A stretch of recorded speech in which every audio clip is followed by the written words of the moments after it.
Hello friends, எல்லாருக்கும் வணக்கம். இன்னைக்கு இந்த வீடியோவில் நம்ம பிரெட் ஆம்லேட் எப்படி செய்யலாங்கிறத பார்க்க போகிறோம். இது செய்கிறதுக்கு வாங்க வீடியோக்குள்ளே போகலாம்.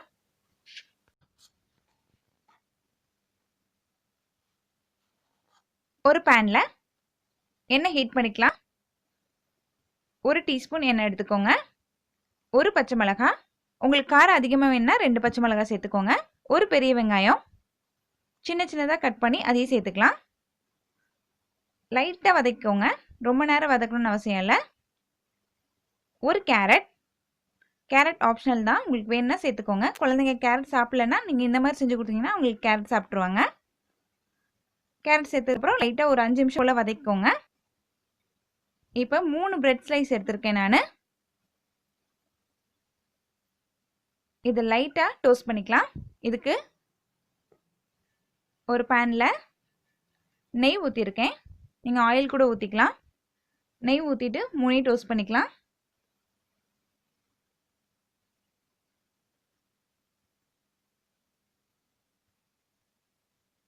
இதை டோஸ்ட் பண்ணிவிட்டு இதை தனியாக ஒரு பிளேட்டில் எடுத்து வச்சுருங்க. அடுத்து 2 முட்டை எடுத்துக்கோங்க. முட்டை உடச்சி ஊற்றிட்டு நல்லா அதை மிக்ஸ் பண்ணிக்கோங்க.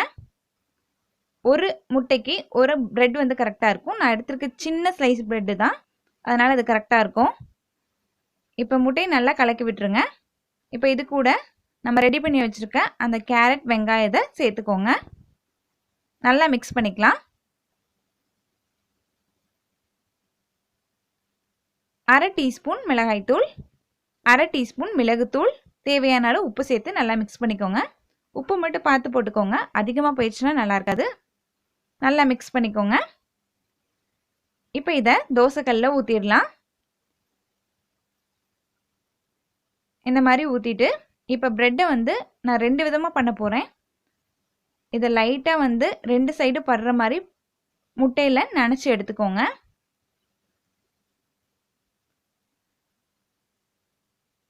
அதை டிப் பண்ணி வச்சதை கடைசியாக போட்டு காமிக்கிறேன். அடுத்து பார்த்தீங்கன்னா இப்போ 2 ப்ரெட்டையும் அதில் வச்சாச்சு. அடியில் எல்லாம் வெந்ததுக்கப்புறம் அதை ஆஃபாக கட் பண்ணிக்கோங்க. உங்களுக்கு வேணும்னா நீங்கள் ஆம்லேட் வந்து தனித்தனியாக ஒவ்வொரு ப்ரெட்டுக்கும் போட்டுக்கலாம். நான் ஒரே இதாக ஊற்றிட்டு 2 ப்ரெட்டுக்குமே வச்சுருக்கேன், அதனால் நடுவில் கட் பண்ணிவிட்டு அதை எல்லா சைடும் மடித்து விட்டுருங்க.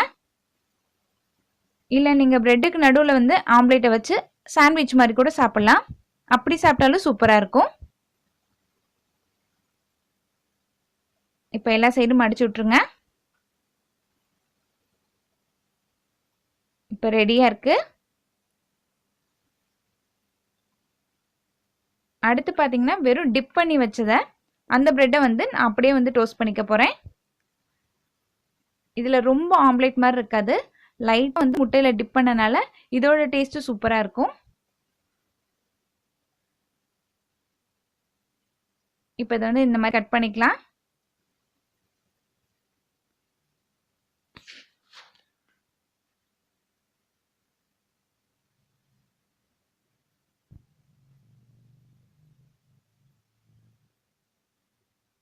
அவ்வளோதான், நம்மளோட சூப்பரான பிரெட் ஆம்லேட் ரெடி.